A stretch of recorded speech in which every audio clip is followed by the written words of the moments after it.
he's got his top half guard position, right? Now, one of the best things for me to do is to be able to get a knee shield in, okay? So we can do a baby knee shield here by either hipping out by putting our hand in the hip,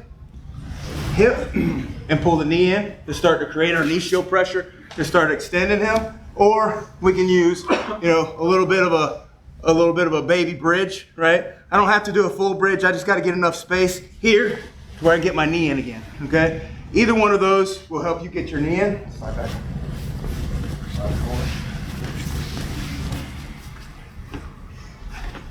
Okay, either one of those situations is going to help us get our knee in, right? And what's going to happen when we get our knee in is our opponent likes to do like knee slices and stuff like that. They're going to recognize that we're going to a knee shield, which is very aggravating, and they're going to go right into trying to knee slice from there. So anytime you got somebody that has worked heavily against the knee shield, they see it being set up, they're going to start to try to knee slice through it so that you can't establish it fully. So he's going to feel the fact that I'm starting to build this knee shield up, and before I get it fully established is when he's going to start into his knee cut pass, right? And then we're going to have to deal with that situation when we get here, okay? So this case, I'm just going to use my hand in the hip, all right? I'm going to hip out a little bit. I'm going to get my bridge in. As soon as I get my bridge in, he's going to pop to his knees, and he's going to go into this position right here, right? If you've ever tried to go to knee shield on Corey, he's probably done this to you, right? Because this is one of his favorite positions to be in. All right, so what we're looking for, guys, is I'm looking to get underneath his leg over here. All right, so I've got to keep my knee shield in, right? And then I'm going to utilize a little bit of a rocking situation in order to get, because if his leg's too far away for me to reach, right, I need to make him feel like he's going to get off balance so that I can get a hold of this leg. Okay, and just like we were doing the other day, now we're going to be going into our X guard again, right? And then we're going to go into a couple different variations of an Ashigarami sweep. Okay, so once I've gotten this hook, just like when they were flat on us and we did it, I'm going to start to drive him in that direction, okay? So I'm going to switch my grip over here, all right? I'm going to pull him in. I'm going to drive him in that direction. When he puts his hands down is when I'm going to make my feet switch, okay? So this foot's going to come behind the knee. This foot's going to go in. Now, this is our typical X guard, right? But for this one, we're going to switch our foot to the top side of the thigh here, okay? Top side of the thigh, right? Whenever we're doing an X guard sweep, right, and we're pushing on our opponent, he's going to try to push back into us. A lot of times they'll give us their hand, right? I'd love to have this and this, especially in an X guard sweep, okay? Once I get this, if I've got the collar and the sleeve, right, I push and he pushes back into me, I'm going to lift him up. So I push, I'm going to lift him up, I'm going to be able to roll him all the way over, okay?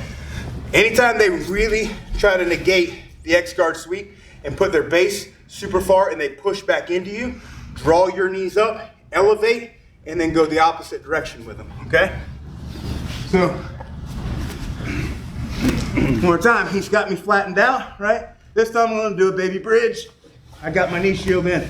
He drops in into that knee cut right there. All right, he starts to go to that knee cut. I can reach his leg because he didn't get it far enough away from me. That's fine. I'm gonna grab his collar right here. I'm gonna start to move him in the opposite direction. I move him in the opposite direction. He puts his hands on the ground. My foot comes behind the knee. My foot's gonna go underneath the top hip this time. For the reason why is because of the elevation of this sweep, right? I'm looking to control the hand and the collar, right? Hand and the collar. I'm gonna push. When I feel that resistance and him pushing back, I'm gonna elevate, and I'm gonna be able to come right back up. Anytime we're sweeping and we want somebody to go in one direction, we move them so that they move back, right? I always wanted him to go that way, so I pushed him that way so that he resisted, so that I could get the reaction that I wanted to go back in the opposite direction. Everybody got that? Yes, sir. Does anybody need to see that again? All right, let's do it on 3. 1, 2, 3.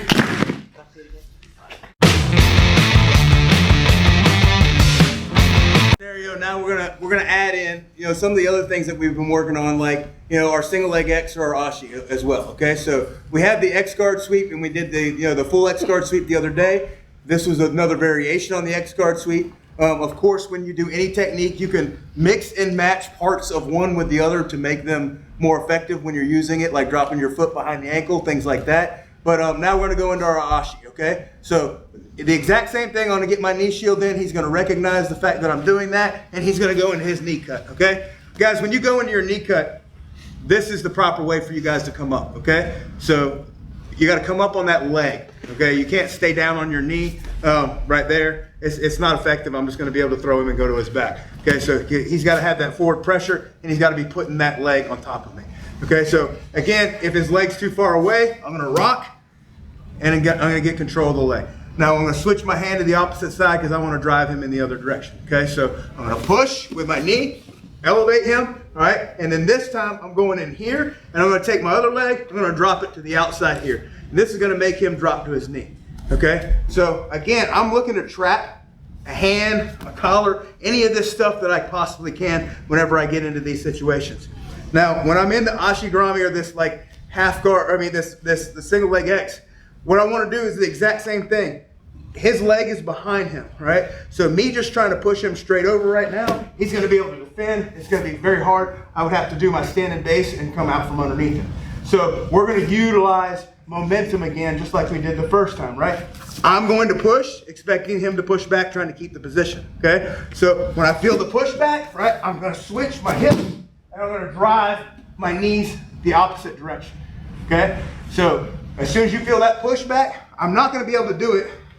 Come back into it real quick, right? If I'm here, I've got this, I'm in the ashi, my foot is on the hip, I can't go across the hip, right? Because that would be a knee reap, right? If I'm here and I just try to twist my knees and we're in this position without the push, watch what happens. I get nothing, okay? So I need the reaction. I need the push back in order to hit it, okay? So I don't get anything unless I do that. And then when I feel him push back into me, that's when I can hit it and I can start coming up and passing the guard. Okay? Yep. So one more time. All right, we're here. I get my knee in. He goes in for his knee cut. Right here, right? So I've got my hand. I got a hold of his leg. I switch my hands here. Now, when I switch my hands and I elevate him, I'm using my knee, right, to load him up. Okay? So for here, my foot switches out, comes to the back of the knee. Foot comes over the top of the hip, right? My foot stays in the top of the hip here, right? I'm gonna start to come up, right? Looking for grips if I can possibly get them. I don't have to have the grips. I can do this without it, okay? So he might be trying to exit my foot off, you know, that type of thing. So that's when I want to push and expect that push back and then twist the knees. Okay? So you really have to push and then twist your hips and your knees in order to hit it on the momentum, okay?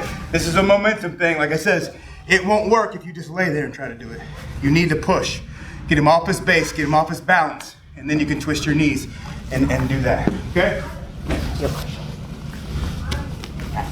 What's that?